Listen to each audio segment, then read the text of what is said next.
Hello and welcome to another update video about Ethereum. So Ethereum could have already bottomed here, as I said in the previous video, because we reached the reversal area. And you know, if we get further confirmation of this, and at the moment it looks like it, then we seriously need to think about how this could work out in terms of the Elliott waves, because what we can see is we can count 5 waves to the upside here off the low at 1195. Yeah, 5 waves up. That's clearly different to Bitcoin.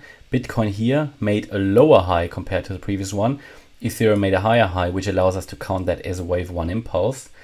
I do have problems to count this properly as finished. I'm very honest with you. Yeah, I would have to count this as a A, then a B here. But then, I mean, this is a bit of a problem to count this. I mean, there is a way to do it. It's I don't like it. It would be a sort of a diagonal pattern in a wave C. Possible, but not too happy with it. At the moment, I can leave it like that. But I told you in the previous video, this could have bottomed here. Yeah, after that signal. And to be honest, from my last video where, I mean, yesterday we reached here, that reversal area would have been a short trade. Here, the long trade area reached, only touched, yeah, but we reached it. We reversed out of this due to that signal in the previous video today. Mentioned to you there is a case for it to be bottomed, especially as we had already broken above the trend line here. The trend line I can take out now.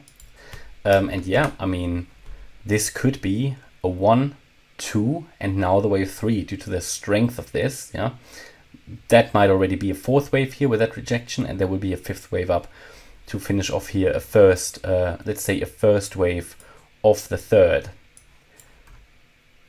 Yeah, that makes sense. Wave 1, 2, and the 3 next takes us into the region around 1500. But obviously everything starts also in the fractals. Yeah, and that could already be here a 1, 2, 3, 4, and the 5th wave still missing to the upside for another push before we get another retracement and then push higher from there.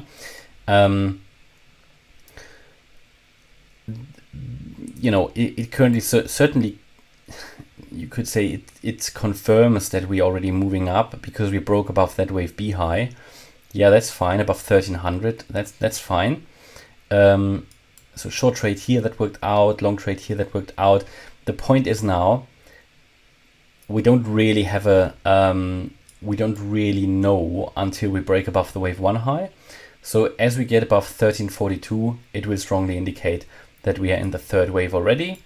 Until then, because we really only reached that target area, we only touched it really. It could very well be that this is only the wave A. This is now the wave B, and we will come down once more in a C. That's absolutely possible. Yeah. So unless we really get now above that 1342 level next, we won't really know. But you know, we sort of had a reversal area here, which we reversed out of, and now the question is, are the bulls ready to push it above 1342 already? Then the next level after that, after 1342, will be the $1,400 level. Why is that so important? Is it only because this is a swing high? No.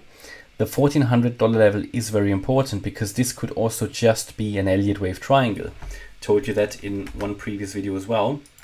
The Elliott wave triangle would lead to one more low here. And again, I don't really primarily believe that, but the triangle is definitely an option, as I don't believe that Bitcoin has bottomed yet. So what would be the triangle? The triangle would be A. This would have to be wave B. Then there will be a wave C up currently happening. Yeah, then there will be a D down and an E up, and then we break down from there. Now, this would be invalidated, this triangle, if we break above $1,400. So we already talked in a previous video about the view and the idea that we could very well easily break above $1,400 and then be in that breakout pattern, or if we get rejected there, that this could become quite a long triangle. Yeah, and that would then lead to one more low. The only reason why I consider that is because really we haven't broken out of the range yet, and because Bitcoin, I don't believe Bitcoin is already ready to break out. Okay, so we need to keep the triangle in focus. really. But at the moment it's looking interesting. Yeah, we're pushing higher. We talked about there is definitely a case here for a bottom down there at 11.95, that this ended the wave 2 correction, the larger wave 2 correction, and we're now heading higher in the breakout pattern, in the bullish breakout pattern, which could take us to eventually sort of $3,000, right? Talked about that. So what I will do, because I bought already, as you know, in that region down here, I'm now waiting for maybe the price to get into that $1,500, $1,600 level area. If we get to there now, if we break above 1,400, we'll take some profits along the way. We'll then scale back in wave 2 and we'll take profits in wave 3. And that's how I plan to play this. So that's my update about Ethereum. Hope you liked the update. If you did, please hit the like button, leave a comment and subscribe. And if you really like the content, then please check out the channel membership. Thanks a lot for watching. Bye-bye.